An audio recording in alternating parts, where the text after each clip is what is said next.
Hello guys, welcome to BMS Academy. So I'm going to discuss today 7th lecture of Vision IS first test series which is on Indian polity. जो हमारा first lecture रहेगा आज का, देख लेते हैं. Which of the following pairs is और are correctly matched. देखिए मार्स मिशन आज तक कितने हुए हैं ये आपको पता होना चाहिए, ठीक है. देखिए ऐसा है कि जो तियानवेन-1 जो है वो किसका है, चाइना का है, ठीक है. First mission of China towards Mars which will land by 2021, ठीक है. ये फर्स्ट क्वार्टर मतलब पहले 2021 के पहले 3 महीनों के अंदर ये लैंड कर जाएगा. इन साइट इज़ यूएसए, यस. और अभी तक यूएसए के सबसे ज़्यादा मार्स पे मिशन रहे हैं और सबसे लेटेस्ट मिशन जो रहा है वो 2018 में 19 में पहुंच गया था, ये इनसाइट था. And Mars Express, yes, this is belongs to European Space Agency. तो यहाँ पे 2 और 3 ऑप्शन सी इज़ राइट. देखिए ऐसा है, इंडिया का भी रहा है एक्चुअली. जो चाइना जो तीसरा ही कंट्री बन जाएगी इस मिशन के बाद, तियानवेन के बाद.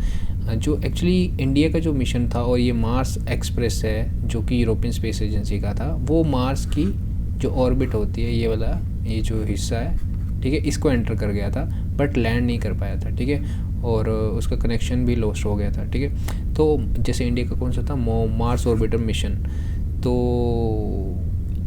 चाइना कैसे बनेगी, सबसे पहले किसका था, यूएसएसआर का, ठीक है. यूएसएसआर ने 1971 में, हाँ देखिए 1971 में क्या करा था, पहला मिशन पहली बार मार्स पे पहुंच गया था. कौन, यूएसएसआर, ठीक है. अर्स्टवाइल रशिया, जब ये डिसइंटीग्रेट नहीं हुआ था, ठीक है. Western part of Europe and Russia को मिला के यूएसएसआर बनता है. तो इन्होंने पहला मिशन भेजा था 1970. फिर उसके बाद यूएस जो है, अमेरिका जो है वो शुरू हो गया 1976 में. इसने पहला मिशन भेजा था और आज तक ये 8 बार मार्स पे लैंड कर चुका है और सबसे इनसाइट है इसका सबसे लेटेस्ट मिशन. और इंडिया का था मंगलयान, जैसे मार्स ऑर्बिटर मिशन. तो और ये से यूरोपियन स्पेस एजेंसी का है मार्स एक्सप्रेस. तो option C is right. Next question देख लेते हैं. Which of the following are the rights of the accused of criminal offences. देखिए बहुत इंपॉर्टेंट शब्द है ये, criminal offences as guaranteed by the Indian constitution. देखिए अगर कोई इंसान क्राइम कर देता है फिर भी उसके लिए कुछ राइट्स प्रिस्क्राइब करे गए हैं हमारे कॉन्स्टिट्यूशन के आर्टिकल 20 के अंदर. देखिए आर्टिकल 14 से 18 किसकी बात करते हैं, राइट टू इक्वालिटी की बात करते हैं, ठीक है, राइट टू इक्वालिटी. और उसके बाद जो अब के 19 से 22 के बीच में किसकी बात करते हैं, राइट टू फ्रीडम की बात. तो ऐसा है, जो आर्टिकल 20 है ना उसमें 3 डॉक्ट्रिन्स मेंशन है, उसको देखते हैं अभी. No person would be punished for the same offences more than once. देखिए जो पहली है उसको क्या कहते हैं, नो डबल जियोपार्डी. ये पहली डॉक्ट्रिन है, ठीक है, अंडर आर्टिकल 20. इसमें कहा गया है कि कोई किसी भी इंसान को किसी एक क्राइम के लिए 2 बार पनिशमेंट नहीं दी जा सकती. मान लीजिए रेप की जो पनिशमेंट है वो 7 साल की है, ठीक है. तो उसको एक पनिशमेंट, जैसे कि उसने एक बार रेप करा है किसी का, तो उसको 7 बार हो गया ना, तो ये नहीं बोल सकते कि हाँ यार इसने ना हमें अभी तक भी इसका सकून नहीं आया है तो इसको 7 साल फिर से सजा कर दी जाए. तो भाई साहब ऐसा नहीं कर सकते. नो डबल जियोपार्डी वाला रूल इंडिया में लागू है. तो पहली स्टेटमेंट तो होगी राइट, तो ऑप्शन सी हो गया eliminate. No person shall be asked to give evidences against himself और हरसेल्फ. एक्चुअली सेकंड भी ठीक है. इसका है नो सेल्फ इंक्रिमिनेशन, ठीक है. मतलब आप इस किसी इंसान को ये नहीं बोल सकते कि हाँ तू अपने खिलाफ ही प्रूफ प्रोवाइड कर दे, ठीक है, ठीक है. तो वो भी ऐसा करना भी अब मतलब कि मना है आर्टिकल 20 के अंदर, किसी को फोर्स नहीं किया जा सकता. And no criminal law shall declare any action as illegal before from the back date. Very important. देखिए ऐसा है जैसे कि मान लीजिए ये जो थर्ड डॉक्ट्रिन है वो no ex post facto law, ये 3 डॉक्ट्रिन इनको याद रखिएगा। No ex post facto law मतलब मान लीजिए कोई इंसान है, ठीक है, आज है कितनी तारीख है, आज 2 तारीख है, 2 जैन 2021, ठीक है। वैसे इस 21 को देखिए बहुत सुकून मिलता है, 2020 आपको पता है ये कैसा गया। चलिए छोड़िए इस बात को, 2 जनवरी है आज। मान लीजिए ऐसा कोई भी अपराध नहीं है कि आप सड़क में जाते हुए किसी को गालियां दे रहे हो, तो ये इंडिया में अपराध नहीं है, ठीक है। बट आज आपने गालियाँ दी हैं 2 जन को, बट कल क्या करती है सरकार गवर्नमेंट क्या रूल ले आती है कि कोई भी गालियाँ नहीं दे सकता इस कंट्री में, चलते फिरते कहीं पे भी अब्यूज़ नहीं कर सकता। वैसे against abuse there is that is criminal offence under IPC, okay. Abuse, verbal abuse करना, डिफेम करना, ये सब कुछ आपके IPC मेंशन है। बट स्टिल हम एग्जांपल के तौर पे समझ रहे हैं। तो 2 जन को इसने करा और 3 जन को क्या करा, गवर्नमेंट लॉ ले आया इस पर। तो परसों मान लीजिए 4 जन को ऐसा नहीं कर सकती कोई, मतलब कि आपके खिलाफ कि हाँ इसने 2 जन को क्या करा था, मेरे को गाली निकाली थी, इस लॉ के अंदर इसको बुक कर लिया जाए। तो भाई साहब मतलब बैक डेट पे जाके किसी वो चीज़ अपराध नहीं मानी जा सकती, समझ पा रहे हो।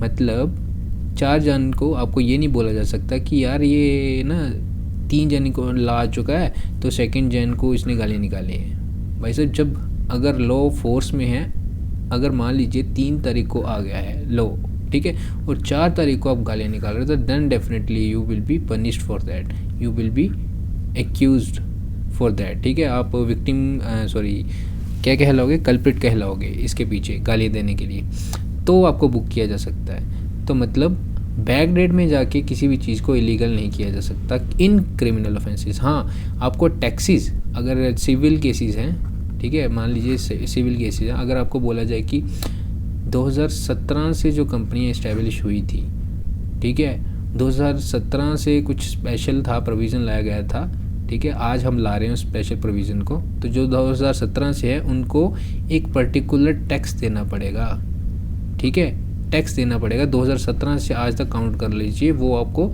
31 मार्च से पहले डिपॉजिट करवाना पड़ेगा। तो मतलब ये बैक डेट है, ठीक है, रेट्रोस्पेक्टिवली बैक डेट से इशू हो गया ना, इस केस में हो सकता है, बट क्रिमिनल ऑफेंसेस में बैक डेट से नहीं हो सकता, समझ पा रहे हैं। और हाँ, और एक इसमें no ex post facto law में ये भी है कि जितना पनिशमेंट प्रिस्क्राइब है ना लॉ के अंदर, उतनी ही दी जा सकती है। जैसे 7 साल का था ना, इसमें 8 साल नहीं दी जा सकती, ये भी एक इसका एलिमेंट है। तो ऑप्शन ऑल आर करेक्ट, तो ऑप्शन डी इज़ राइट, इसमें पढ़ लीजिएगा आप। Actually question 63, which of the following states have been the former UTs, union territories जिसमें डायरेक्ट कंट्रोल ऑफ सेंटर रहता है, इनमें से कौन कौन सी थी। देखिए एक्चुअली पहली तो थी हिमाचल प्रदेश, एक्चुअली 1970, इसमें आपको थोड़ा सा हिस्ट्री समझा देता हूँ। देखिए स्टेट रीऑर्गेनाइजेशन टॉपिक है, स्टेट रीऑर्गेनाइजेशन क्या हुआ था 1947 में एक कमीशन बनाया गया जिसका क्या नाम था, धार कमीशन। SK धार इसके चेयरमैन थे। धार कमीशन बनाया गया, जिनको ये काम दिया गया कि आप जो स्टेट्स हैं उनको कैसे रीऑर्गेनाइज़ किया जाए। देखिए आपको पता है ना, बहुत सारी प्रिंसली स्टेट्स थी, ठीक है, प्रिंसली स्टेट्स को एडहॉक बेसिस पे इंडिया में ऐड कर लिया गया था। जब आप 1947 के टाइम पढ़ते हैं उसमें आपको पता रहेगा, ठीक है, मैं इतनी डेप्थ में नहीं जाऊँगा, that is a part of your history and as well as your constitution, ठीक है। तो SK धार कमीशन को लाया गया कि स्टेट को किस तरह से ऑर्गेनाइज किया जाए। तो इन्होंने बोला कि यार language should not be the basis for reorganisation of the states, ठीक है। तो फिर ठीक है, ये जून के आसपास बनाई गई थी। तो 1947 में फिर एक और इसके पीछे ये बोला गया कि यार ये तो गलत है, लैंग्वेज बेस होना चाहिए, एक पर्टिकुलर स्टेट की लैंग्वेज होनी चाहिए। इसके बाद क्या बना, JVP कमीशन बना, ठीक है। इसमें कौन कौन से थे? जे से जवाहरलाल नेहरू नेहरू जी, पी से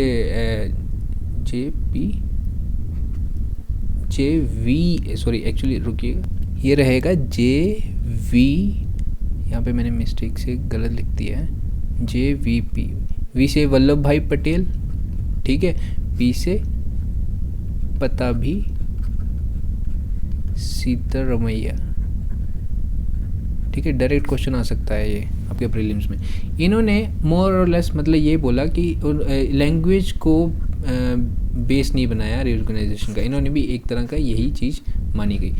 फिर बाद में बड़ा इशू रेज हुआ यार, रिसेंटमेंट हो गई लोगों के अंदर कि नहीं ऐसा नहीं, हमें रीऑर्गेनाइज किया जाए on the basis of language.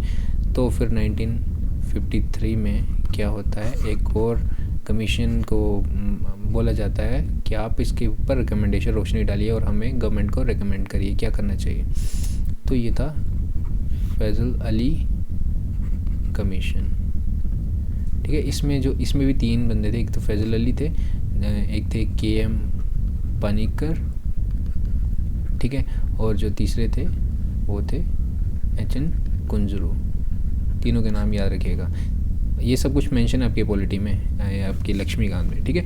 तो इन्होंने मोर और मैक्सिमम मानी गए, मतलब कि language should be the basis for reorganisation, but इन्होंने सीधा सीधा मना कर दिया कि वन स्टेट वन लैंग्वेज वाला कंसेप्ट नहीं होना चाहिए। हाँ, लैंग्वेज को बेसिस बना लीजिए, बट ऐसा नहीं कि एक लैंग्वेज, यानी कि जैसे तेलुगु बोली जा रही है तो उसके बेसिस पे ही क्या बना दिया जाए, पूरा का पूरा स्टेट बना दीजिए तेलुगु स्पीकिंग, ठीक है।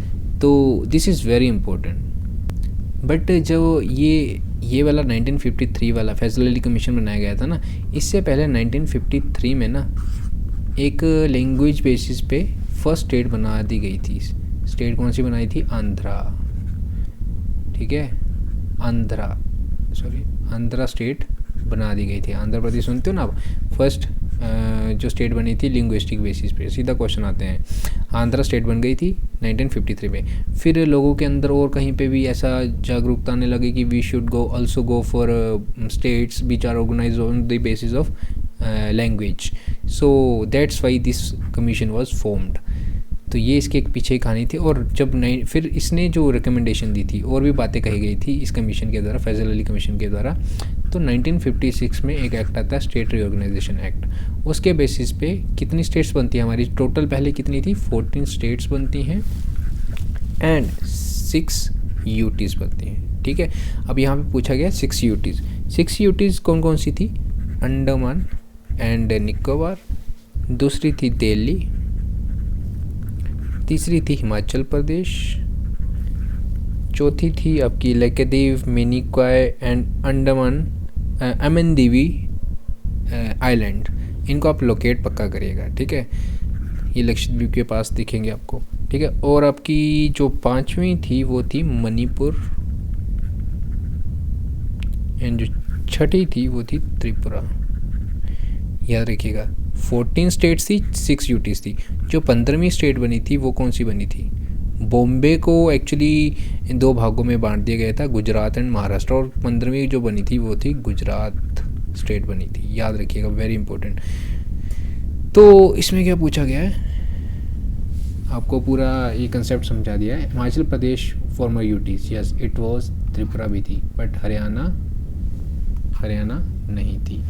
और इस हिसाब से क्या हो जाता है हमारा आंसर?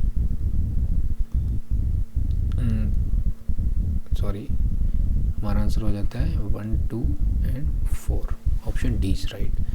तो ये सब कुछ दिया गया, आप पढ़ लीजिएगा, ठीक है। क्वेश्चन नंबर 64 पे आते हैं। Which of the consider the following provisions in the DPSP state directive principle of state policy? कौन से पार्ट में मेंशन है? Part 4 of the constitution, okay.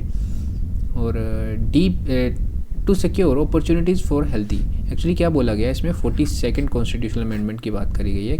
42nd constitutional amendment में के द्वारा कौन कौन से प्रोविज़न मतलब अमेंड करे गए थे, कौन कौन से प्रोविज़न डाले गए थे DPSP पार्ट 4 के अंदर।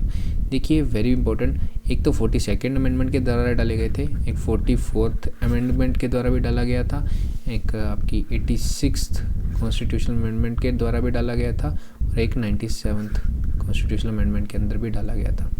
97th आपको पता होगा कोऑपरेटिव सोसाइटीज़ के बारे में बात करती है, कोऑपरेटिव सोसाइटीज़ के बारे में भी बात करती है, ठीक है। और इसकी वजह से पार्ट 9B भी डाला गया कॉन्स्टिट्यूशन। पार्ट 9 किससे संबंधित रखता है? पार्ट 9 करता है पंचायत से, पार्ट 9A आपका म्यूनिसिपैलिटी से, पार्ट 9B कोऑपरेटिव सोसाइटी से। 86th एडुकेशन के लिए आपको पता है 86th कॉन्स्टिट्यूशनल अमेंडमेंट से आपका फंडामेंटल राइट 21A बना दिया गया था। बट इसी के साथ आपका आर्टिकल आपका DPSP में भी चेंज लाया गया, और क्या बना दिया गया आपका आर्टिकल 45 आई थिंक, ठीक है। पर आर्टिकल 45 ने ये बोला कि एलिमेंट्री एजुकेशन में एलिमेंट्री एजुकेशन जो कि पहली से लेके 8वीं तक की एजुकेशन आपको फंडामेंटल राइट्स आर्टिकल 21A के तहत। बट इसने एक और चेंज करा, अर्ली चाइल्डहुड केयर, ठीक है, अर्ली चाइल्डहुड केयर, जिसमें आपकी न्यू एजुकेशन पॉलिसी भी बात करती है न्यू अर्ली चाइल्डहुड केयर के बारे में। Education for all children until they complete the age of 6। Okay, तो अभी DPSP ये बना दिया गया है, मतलब 6 के बाद तो 6 से 14 तक तो आपकी उसमें कवर हो जाएगी ना, वो आपकी फंडामेंटल राइट है। But below the age of 6, until the age of 6 क्या है आपका DPSP, मतलब कोई भी स्टेट पॉलिसी बनाए तो इन चीज़ों का ध्यान रखे। तो ये भी आपका 45th आर्टिकल के अंदर चेंज करा गया। एक ये होगी 44th के अंदर क्या बोला गया था। देखिए इक्वालिटी की बात करी गई 44th कॉन्स्टिट्यूशन में। जब 44th कॉन्स्टिट्यूशनल अमेंडमेंट आई थी तो DPSP में वन मोर चेंज करा गया, जिसमें बोला गया कि आर्टिकल 38 के अंदर स्टेट टू मिनिमाइज, कम करे इनक्वालिटीज़ को in income status and facilities and opportunities में। Very important. बट देखिए भाई साहब 42nd ने 4 DPSP में चेंजेस लाए थे। पहला कौन सा था? 39, to secure opportunities for healthy development of children. अगला equal justice and to provide free legal aid. ये आपने नालसा वाली बात सुनी है, NALSA national legal services authority. उसके अंदर आपको जो लोग होते हैं जिनको पता नहीं है, गरीब हैं, लो सर्विसेज को एक्सेस नहीं कर पा सकते, उनके लिए फ्री सर्विसेज प्रोवाइड करी जाती हैं, लीगल सर्विसेज। ठीक है, पढ़िएगा नालसा के बारे में। तो ये 39A के अंदर बात करेगी। एंड आपका 43A में ये बोला गया कि step to secure participation of workers in the management of industry. And last one was 48A, protect and improve the environment and to safeguard the forest and wildlife. Very important. ठीक है, ऐसा है भाई साहब कि ये जो आपका ना एट लीस्ट आपको आर्टिकल 51A तक अच्छे से आर्टिकल्स इम्बाइब हो जाने चाहिए मेरे हिसाब से, क्योंकि this will be also for points for your mains examination. आप कहीं पे भी इन चीज़ों को कोड कर सकते हो, तो दिस इज़ वेरी इंपॉर्टेंट। और definitely question can come in your prelims examination as well. तो आगे क्वेश्चन देख लेते हैं। With reference to the type of majorities in parliament consider the following pairs. ये मेजोरिटीज़ की बात करी गई है, 3 तरह की मेजोरिटीज़ की बात करी गई है, simple majority, absolute majority and special majority. Simple majority क्या होती है? जब जितने भी लोग प्रेजेंट हैं उनमें से हाफ जो हैं वो उसके प्रति वोट देते हैं। चाहे वो मान लीजिए 200 लोग प्रेजेंट हैं तो उसमें से 100 बंदे भी हाँ कर दें तो वो क्या होगी? सिंपल मेजोरिटी हो गई। समझ पा रहे हो? ये मैंने क्या कहा 543 टोटल मेंबरशिप है आपकी लोकसभा के केस लेके चल रहे हैं ना, तो उसमें से हाफ लोगों ने, मतलब टोटल प्रेजेंट कितने थे? 200 लोग, और उसमें से वोटिंग हुई, और वोटिंग में से कितने लोगों ने, हाफ लोगों ने भी, अगर 101 ने मान लीजिए क्या कर दिया, वोट दे दिया कि हाँ ऐसा होना चाहिए, तो वो क्या कहलाएगी? Simple majority.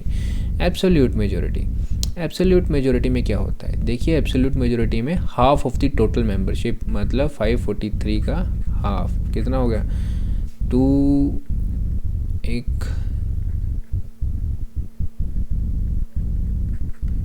272 के आसपास लोगों की सहमति होनी चाहिए।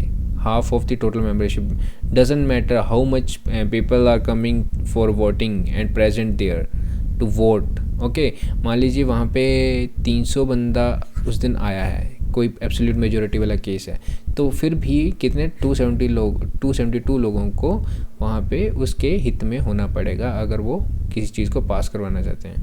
तो बहुत कम यूज़ होती है एब्सोल्यूट मेजोरिटी। स्पेशल मेजोरिटी, अब स्पेशल मेजोरिटी की बात करी गई है, यहाँ पे बात करी गई है half of the total membership, ठीक है, कितना हो गया 272, और जितने मेंबर प्रेजेंट हैं और उनकी वोटिंग उसका 2/3। मान लीजिए मेंबर कितने प्रेजेंट हैं, दो केसेस लेके चलते हैं। यहाँ पे मेंबर कितने प्रेजेंट हैं, 543 में से 520 मेंबर प्रेजेंट हैं, ठीक है। बट एक बात याद रखिएगा कि जैसे कि पहले देख लेते हैं, जैसे कि 520 का 2/3 कितना हुआ, ये हो गया 173 मल्टीप्लाई बाय, मैं अप्रोक्सीमेटली लेके चल रहा हूँ, ठीक है, एग्जैक्टली नहीं बोल रहा।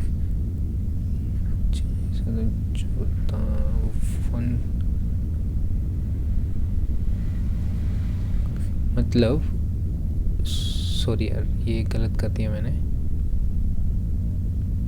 ये होएगा 346 के आसपास, ठीक है। तो मतलब पहली कंडीशन तो थी कि 272 मेंबर्स की क्या होनी चाहिए वहाँ पे, इसके हाफ में एटलीस्ट वो तो उनका हित तो होना ही चाहिए। एंड अगर जितने प्रेजेंट हैं और उनकी वोटिंग हो रही है तो उसमें से 2/3 होना चाहिए। तो इस केस में क्या होना होगा, 346 बंदों की मेजॉरिटी चाहिए होगी अगर कोई चीज़ वो पास करनी है। बट मान लीजिए अगर बंदे ही 300 प्रेजेंट हैं तो क्या होगा, अगर 300 बंदा प्रेजेंट है तो इसका 2/3 कितना होएगा, 3 1 एंड 100 एंड 200 हुआ 2/3। पर भाई साहब ये पहली कंडीशन तो सेटिस्फाई ही नहीं हो पाई। तो 300 बंदों के अंदर भी 272 बंदे अगर वोटिंग करेंगे तो जाके स्पेशल मेजॉरिटी के हिसाब से ये पास हो पाएगा, ठीक है। तो अब मेरे हिसाब से ये चीज़ समझ गए होंगे। और इसमें और क्या है, इसके बाद अब क्वेश्चन है, तो क्वेश्चन देख लेते हैं, ठीक है। Special majority resolution for removal of vice president in Rajya Sabha, देखिए ये एब्सोल्यूट मेजॉरिटी से होता है, ठीक है। तो पहली तो हो गई गलत, तो इसका तो आंसर ही निकला है option 2, absolute majority widening the jurisdiction of supreme court. तो ये तो सही है, ठीक है। और स्पेशल मेजॉरिटी एबोलिशन और क्रिएशन ऑफ लेजिस्लेटिव असेंबली, ये देखिए इसका ये देखिए लेजिस्लेटिव काउंसिल, सॉरी असेंबली नहीं, काउंसिल, असेंबली तो हर स्टेट में रहेगी, ठीक है। Legislative council, okay, actually I forgot here, this is not. तो ऑप्शन यहाँ पे आपका क्या रहेगा भाई साहब, पहली तो हो गई गलत, तो ऑप्शन 2 यहाँ पे सही है, तो हम नोट वाला करना है ना, तो ऑप्शन 2 इज़ नोट। तो यहाँ पे और क्या गलत है, सॉरी यहाँ पे मैंने गलत कर दिया, ऑप्शन 3 इज़ ऑल्सो रॉन्ग। तो यहाँ पे 2 एंड 3 कहाँ पे आ रहा है, तो यहाँ पे ऑप्शन डी मेरे हिसाब से सही, गलत रहेगा, ठीक रहेगा मेरे हिसाब से, ठीक है। तो देख लेते हैं absolute majority widening the jurisdiction, देखिए ये भी नहीं होता है, ठीक है। इस केस में एब्सोल्यूट मेजॉरिटी नहीं चाहिए होती। एब्सोल्यूट मेजॉरिटी किस केस में चाहिए होती, राज्यसभा के प्रेसिडेंट के रिमूवल में। और यहाँ पे क्रिएशन, एबोलिशन और क्रिएशन ऑफ लेजिस्लेटिव काउंसिल्स की बात करी जा रही है। पहले इसको समझ लेते हैं फिर आगे प्रोसीड करते हैं। काउंसिल 2 तरह के हाउसेज होते हैं, बाइकैमरलिज्म फॉलो करते हैं, वो कहाँ से लिया है, यूके से लिया गया कंसेप्ट, ठीक है। तो बाइकैमरलिज्म में आप सेंटर में देखते होंगे लोकसभा, राज्यसभा, वैसे ही स्टेट में क्या होता है, legislative assembly, legislative council. But her state में काउंसिल नहीं होती। आप बताइएगा कौन कौन सी स्टेट में लेजिस्लेटिव काउंसिल है। वैसे तो हम एक स्टेट से, एक लेजिस्लेटिव असेंबली से ही काम चला देते हैं, बट ये इसको कॉरस्पॉन्ड करती है, मतलब राज्यसभा के बराबर लोकसभा लेजिस्लेटिव काउंसिल होती है। अगर मान लीजिए कोई स्टेट चाहती है कि there should be legislative council, तो वो रेकमेंड करेगी एक रेजोल्यूशन पास करके अपने लेजिस्लेटिव असेंबली में से, कहाँ के लिए, पार्लियामेंट में से। और पार्लियामेंट अगर मान लीजिए वो पास करती है वो जो एबोलिशन एंड क्रिएशन, एबोलिश करने के लिए भी और क्रिएट करने के लिए। वो किस मेजोरिटी से पास करिए, सिंपल मेजोरिटी से भी काम चले पड़ेगा, लेकिन उनकी स्टेट के अंदर जो लेजिस्लेटिव असेंबली से पास हो रहा है वो स्पेशल मेजोरिटी से पास होना चाहिए, बट इन पार्लियामेंट वो किस हिसाब से, सिर्फ सिंपल मेजोरिटी के हिसाब से हो जाएगा।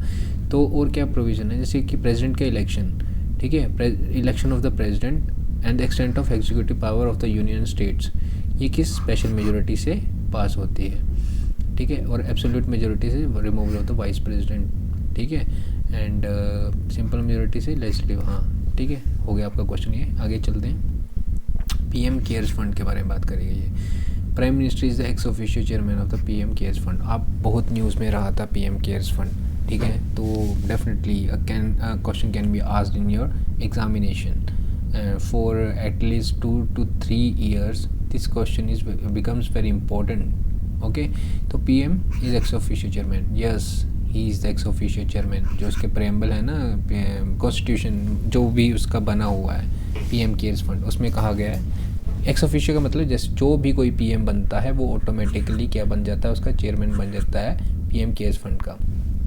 केयर्स की क्या फुल फॉर्म होती है, citizen assistance, citizen and relief in emergency situation, ठीक है। This question is very important for exams which are not as compare to UPSC, ठीक है। तो सिटीजन असिस्टेंस एंड मैं फिर से भूल गया, citizen assistance and response and relief in emergency situations, ठीक है। तो इसको याद रखिएगा। तो the fund has been declared public authority by the RTI, under RTI by the chief information commissioner. देखिए अभी ये बात उठी थी कि वो फंड कहाँ पे जा रहा है, हमें पता चलना चाहिए, आरटीआई इज़ डली, राइट टू इन्फॉर्मेशन, ठीक है, आरटीआई इज़ डली, बट एट द एंड क्या डिक्लेयर हुआ, it is not under the public authority, this clarified. तो ऑप्शन 2 इज़ रॉन्ग, ठीक है। तो पहला आपका ठीक है। अब देखते हैं, donations in PM care fund shall be treated as CSR, corporate social responsibilities under companies act 2013, yes this is right, ठीक है।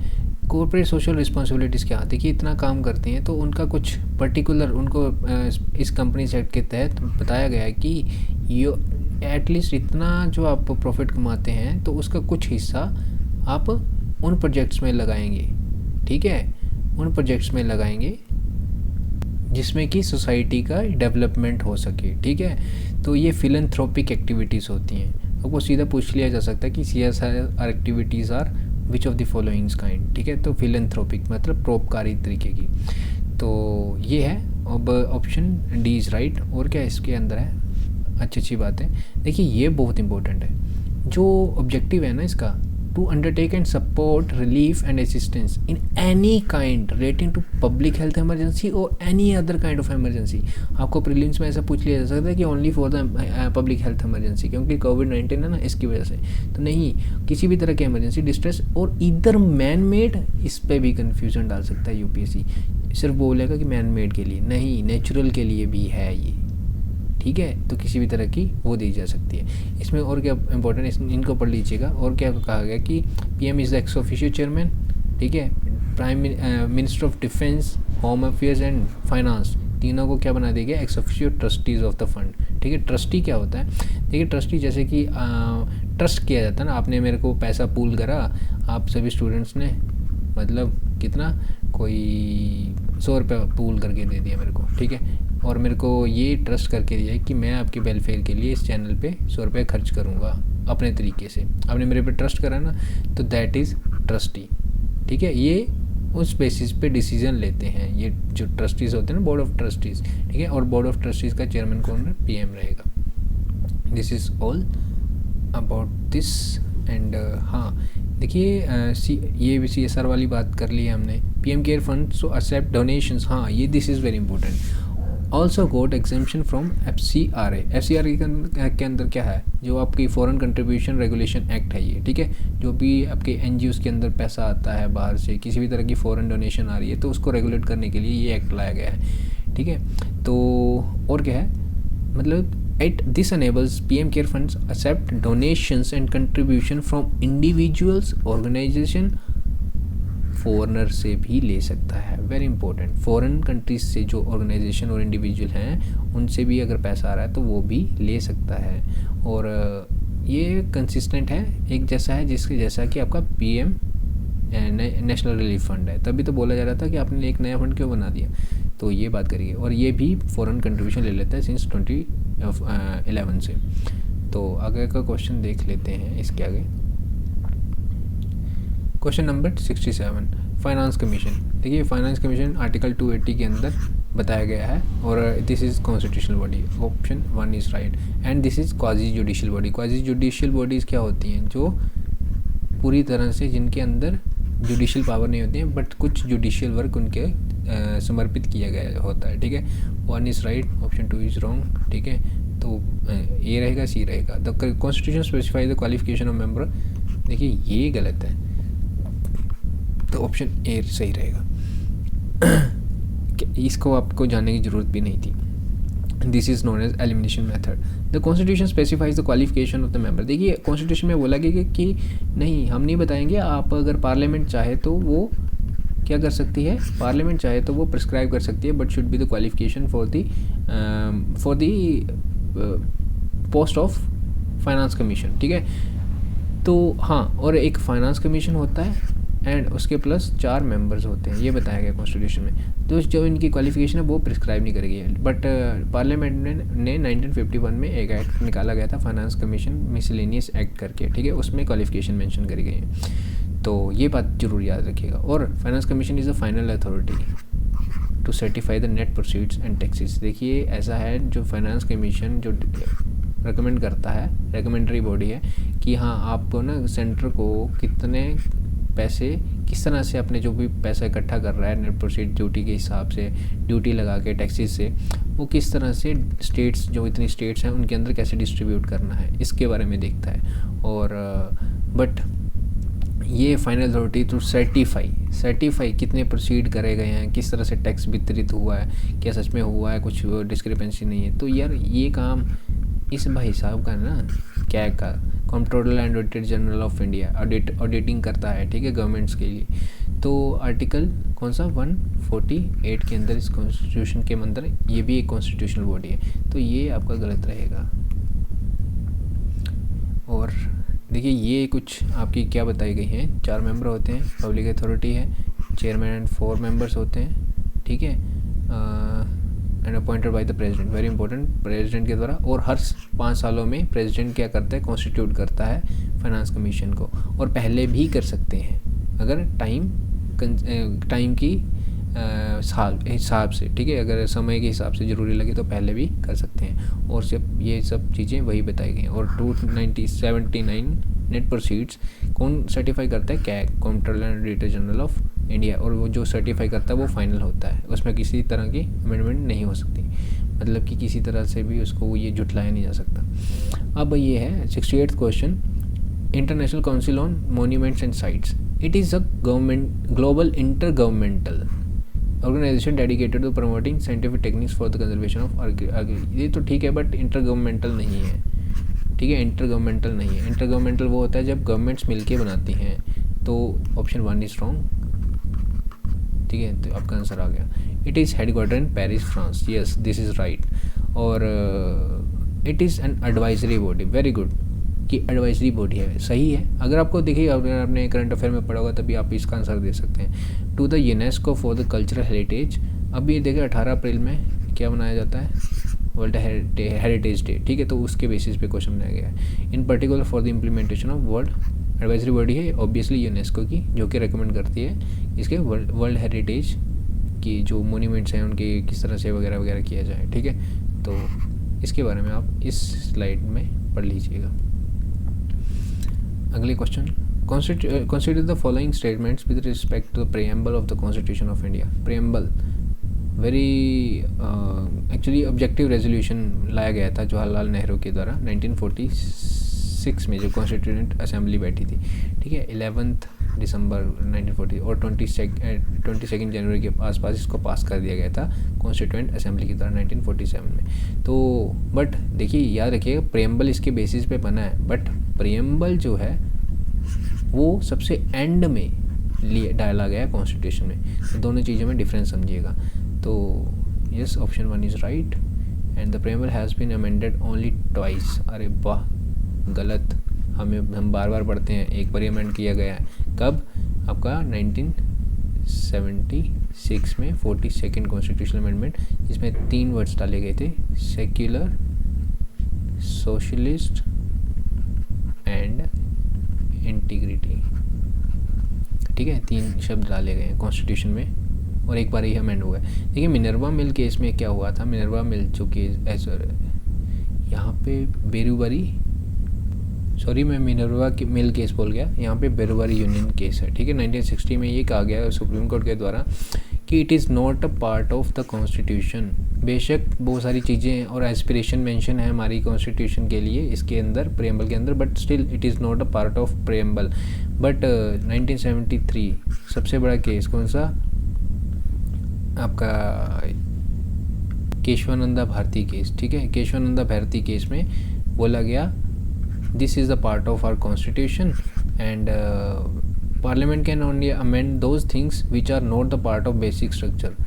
ठीक है, बेसिक स्ट्रक्चर बहुत ही तगड़ी जजमेंट थी। बेसिक स्ट्रक्चर का जो पार्ट नहीं है उसी में अमेंडमेंट कर सकती है। अगर जो बेसिक स्ट्रक्चर का पार्ट है उसमें जुडिशरी इंटरवीन करके उसको नल एंड वाइड कह सकता है। तो दैट वाज द होल जो जजमेंट दी गई थी केशवानंदा भारती केस में। ठीक है, और option 3 is also wrong, option A is right. देख लेते हैं, हाँ ठीक है। और ये सब कुछ केसेस हैं बराबर यूनियन, और एक टाइम सब कुछ चीज़ें डिस्कस करें। Last question of the day, consider the following statement regarding the equality, part 3 के अंदर। ठीक है, देखिए it aims at establishing social equality. Yes of course, article 14, 15, 16 ये सारे के सारे क्या बोलते हैं, सोशल इक्वालिटी को एक तबके तक। ठीक है, जैसे कि आपका आर्टिकल 17 किसके बारे में बात करता है, अनटचेबिलिटी के बारे में। ठीक है, सोशल इक्वालिटी की बात कर रहा है। आपका आर्टिकल 18 किस बारे में बात कर रहा है, एवोल्यूशन ऑफ टाइटल्स। तो option 1 is right. It provides for the reservation of the seats SC/ST in parliament state legislature, this is wrong. ठीक है, ऑप्शन 1 इज़ राइट। देखिए जो ये वाली बात कर रहा है ना, वो आर्टिकल आपका 334 कॉन्स्टिट्यूशन का आर्टिकल ये प्रोवाइड करता है। ठीक है, वेरी इंपॉर्टेंट, और इन आर्टिकल्स को आप पढ़ लीजिएगा। और अगर आपको ये लेक्चर अच्छा लग रहा है तो आप लाइक एंड शेयर कर सकते हैं, अपने दोस्तों को बताइएगा। अगर आपको फिर भी बुरा भी लग रहा है तो आप प्लीज़ डिसलाइक करते हैं, डिसलाइक का बटन दबाएं। ठीक है, और अपने डिसलाइक करते टाइम उसके साथ अपनी सजेशन को जोड़ दें।